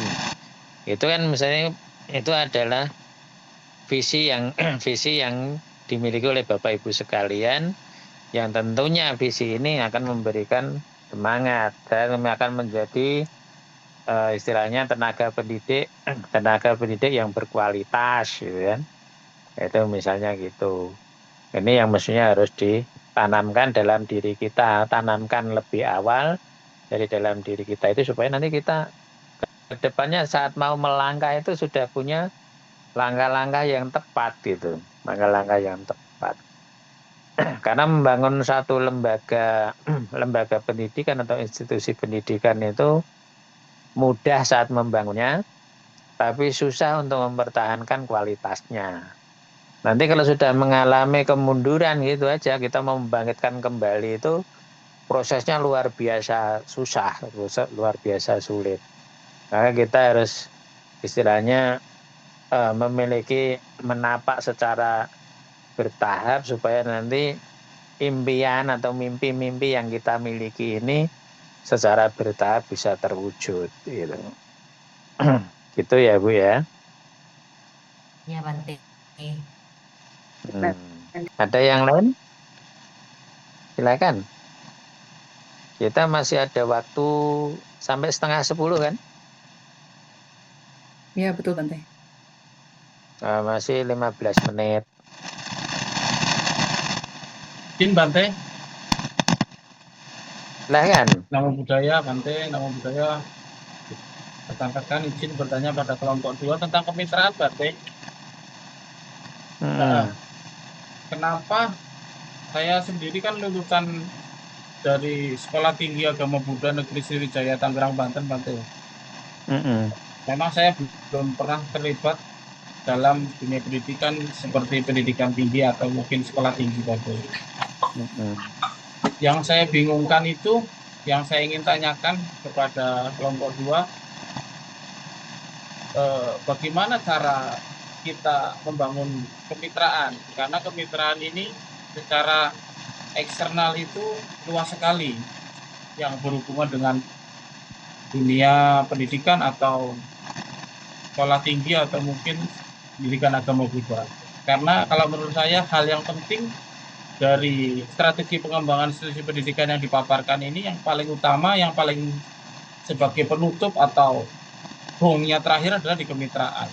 Saya ingin bertanya pada kelompok 2 ini, strateginya bagaimana cara membangun kemitraan atau membangun MOU atau mungkin kesepakatan kerjasama. Apakah boleh, pertanyaan kedua, apakah boleh kesepakatan atau MOU itu setelah kita sudah berhasil membuat MOU atau kesepakatan kepada lembaga-lembaga pendidikan yang berhubungan, apakah kita boleh menjalin ke pemerintahan seperti itu Bante? Karena izin, karena saya di dunia kepolisian, jujur masih banyak sekali di dunia kepolisian membutuhkan sarjana pendidikan agama Buddha. Karena baru ini dari kepolisian sendiri sudah 2 atau tingkatan pengangkatan dari Bintara Polri sudah ada standarisasi atau salah satu syarat bisa masuk secaba atau Bintara Polri atau Akpol atau Tamtama atau SIPSS dengan berhasil mengikuti lomba Tipitaka. Nah, salah satu keberhasilan dari Departemen Agama yang sudah membuat MOU dengan kepolisian ini berhasil membuka peluang kepada putra-putri daerah yang berhasil berjuara atau mendapatkan juara, mendapatkan keberhasilan dari Tipitaka Dhamma ini bisa mendaftar secara terbuka dan diutamakan untuk masuk ke Polri. Jadi kembali ke pertanyaan tadi untuk kelompok 2, yang pertama, bagaimana sistem atau cara kita membangun MOU atau perjanjian kerjasama atau PKS dari kemitraan dari institusi pendidikan yang kita akan bangun ini. Karena menurut saya penting sekali supaya institusi pendidikan agama Buddha ini tidak tertutup atau kita harus benar-benar terbuka luas. Terima kasih Bante, Namo Buddhaya untuk kelompok 2, terima kasih. Pak Dani, yang nomor 2 itu kesepakatan MOU, kemudian kita maksudnya sudah kita sepakat MOU, kita kemudian bermitra lain kepada pihak lain lagi, begitu ya? Ke pihak pemerintahan tadi seperti ya.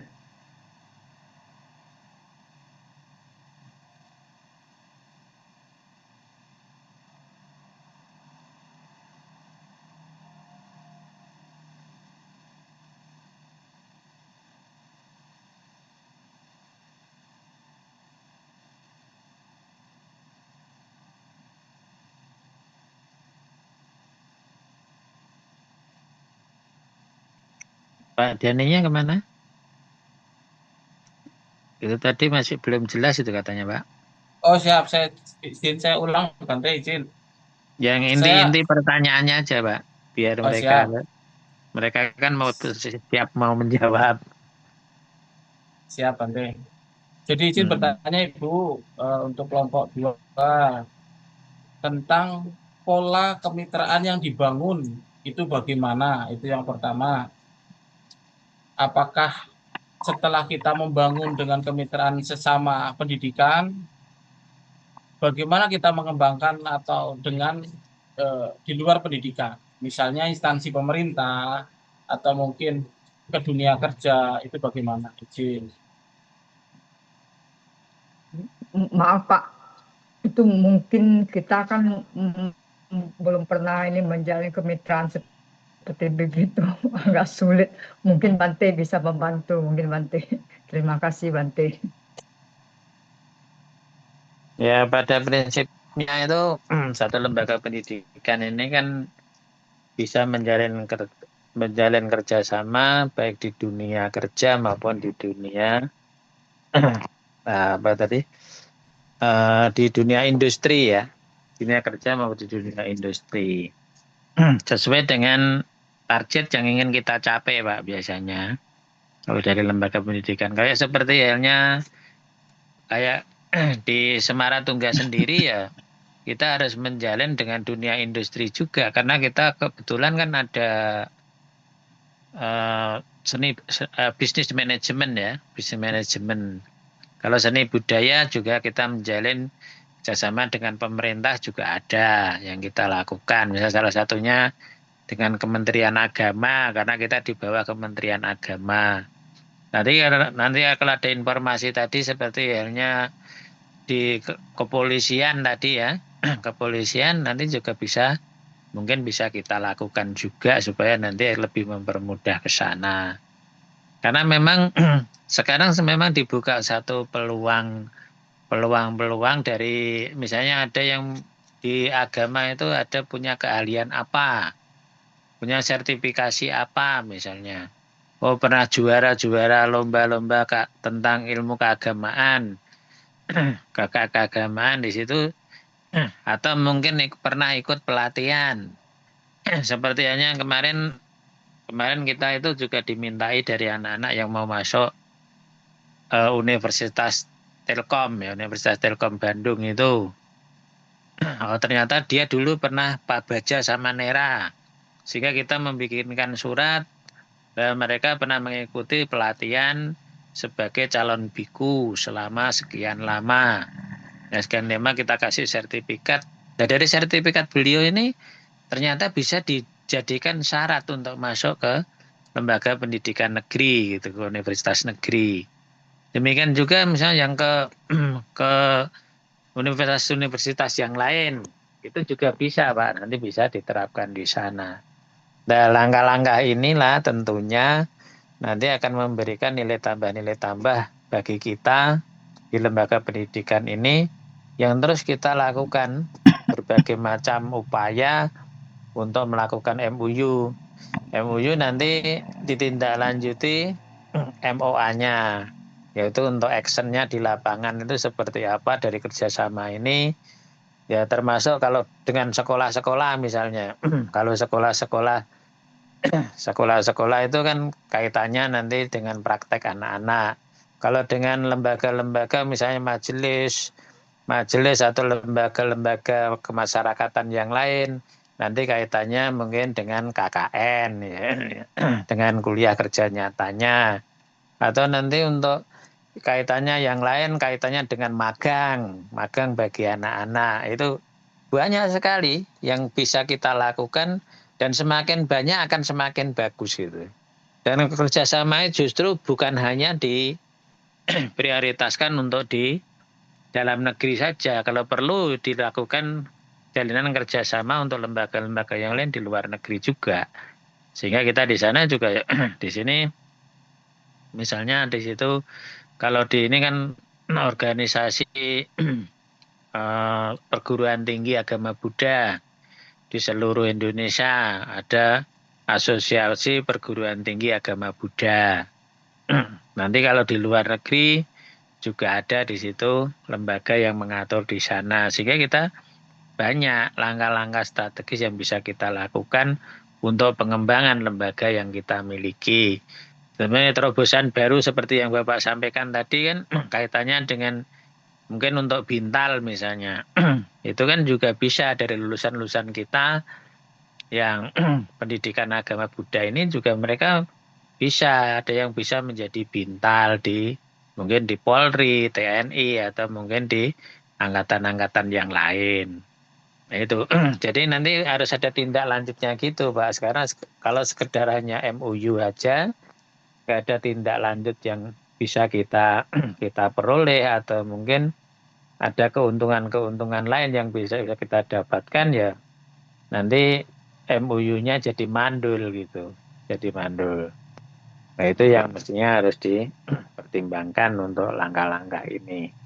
Banyak sekali sih yang dapat kita lakukan sampai ya terutama kalau yang perguruan tinggi gini ya kita lebih ke misalnya sesama perguruan tinggi utamanya, tapi juga dunia industri juga nggak akan kita tinggalkan gitu untuk praktek-praktek anak ke depan atau tempat-tempat magang gitu, tempat magang. Dan kemungkinan juga nanti bisa kerjasama terkait dengan mungkin dana pembiayaan atau mungkin mengangkat anak asuh gitu ya, anak asuh. Seperti salah satu contoh misalnya Jarum itu kan biasanya mereka menjalin kerjasama di beberapa tempat. Mereka untuk memberikan beasiswa buat calon-calon mahasiswa yang mau melanjutkan kuliah di bangku-bangku kuliah di universitas atau mungkin di tempat-tempat tertentu gitu. Itu Pak. Ya Pak. Oke, silakan. Terima kasih Bante. Silakan ada yang lain? Masih 4 menit.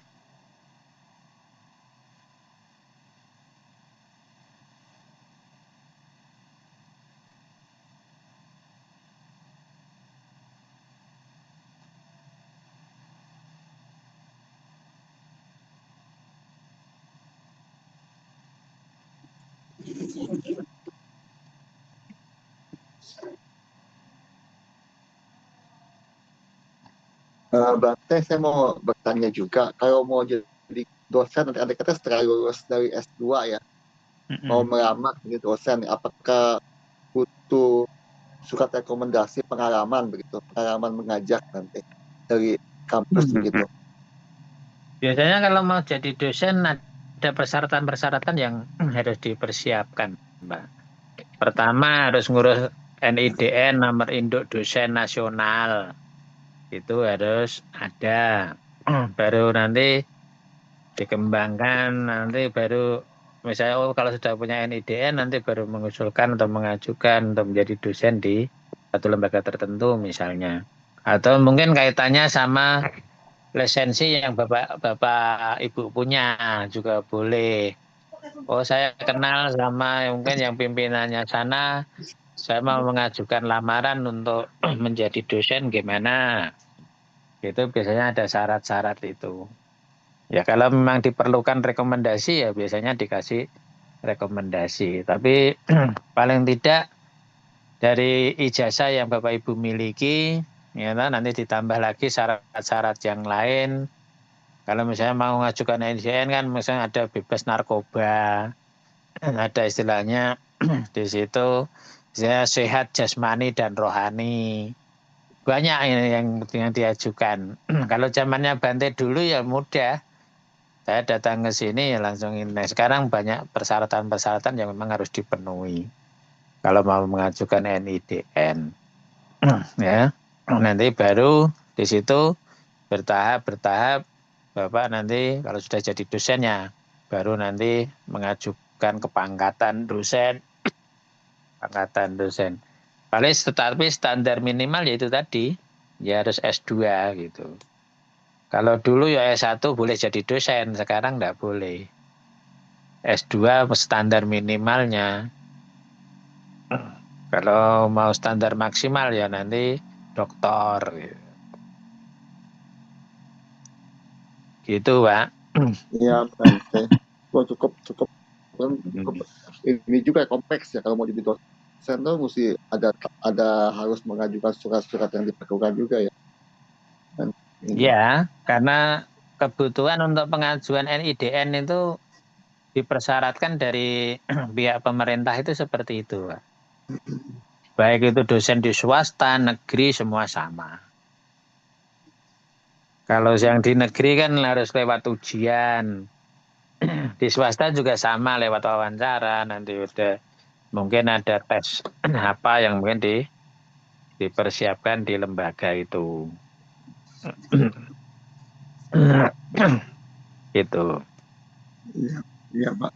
Itu apakah ada biayanya nggak Bante kalau untuk ngikutin apa untuk mendapatkan apa itu seperti nomor NIDN ya? Iya, NIDN ya? iya. NIDN rasanya kayaknya ada tapi mungkin nggak banyak ya Pak. Paling cuma berapa gitu. Mungkin untuk administrasinya aja. Karena saya ngurusnya udah lama masalahnya.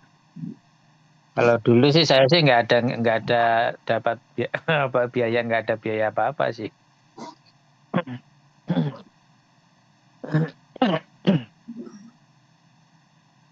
Ya baik Bante, terima kasih Bante ininya Ya. penjelasannya. Oke, ada yang lain? Satu pertanyaan boleh, silakan.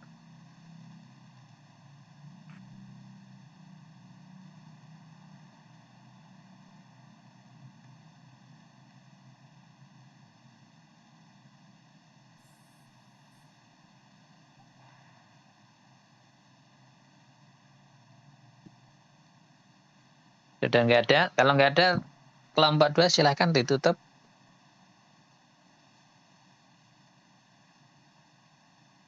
Dipoto dulu. Oke, baik Bante. Kita akan foto dulu ya. Untuk teman-teman yang belum menyalakan kameranya, boleh ditunggu.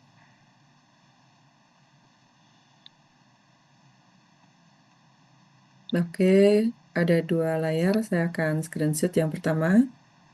1, 2, 3.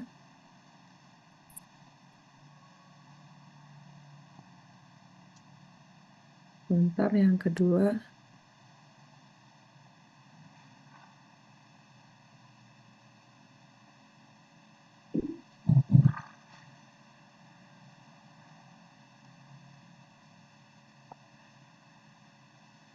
Oke, diulangi ya. Yang kedua, boleh dibuka dulu kameranya mungkin. Ya, 1, 2, 3.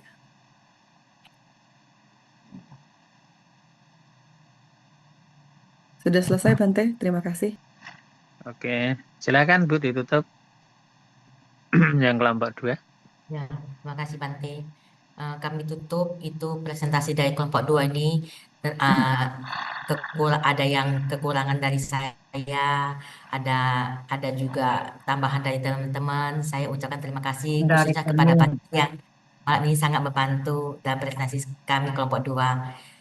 Namo Buddhaya, terima kasih, selamat malam. Oke, selamat Namo Buddhaya. Terima kasih semuanya. Sampai ketemu depan. Baik, Bante. Jangan lupa tadi ya disiapkan reviewernya ya. Baik, Bante. Kelompok 1. Baik, Bante. Reviewer dari kelompok 3. Kelompok Baik. 3. Saya Bu Oh iya, Jesslyn. Bu Jesslyn ya. Nah, kelompok Baik. 3 nanti 1 hari paling lambat 1 hari sebelum presentasi harus sudah di-share di grup ya. Untuk makalah dan juga PPT-nya. Izin yang kelompok 2 nanti juga minta di-share di grup ya untuk PPT-nya. Ya, Terima kasih. baik Bu Mary. Terima kasih. Ya, izin meninggalkan Zoom meeting. Ya, Selamat oke. malam, Namo Sang Yang Adi Budaya, Namo Buddhaya. Ya, Namo Buddhaya. Terima kasih, Bante. Terima kasih semuanya teman-teman. Terima kasih yang budaya izin meninggalkan saya. Meninggalkan juga. Oke. Oh iya itu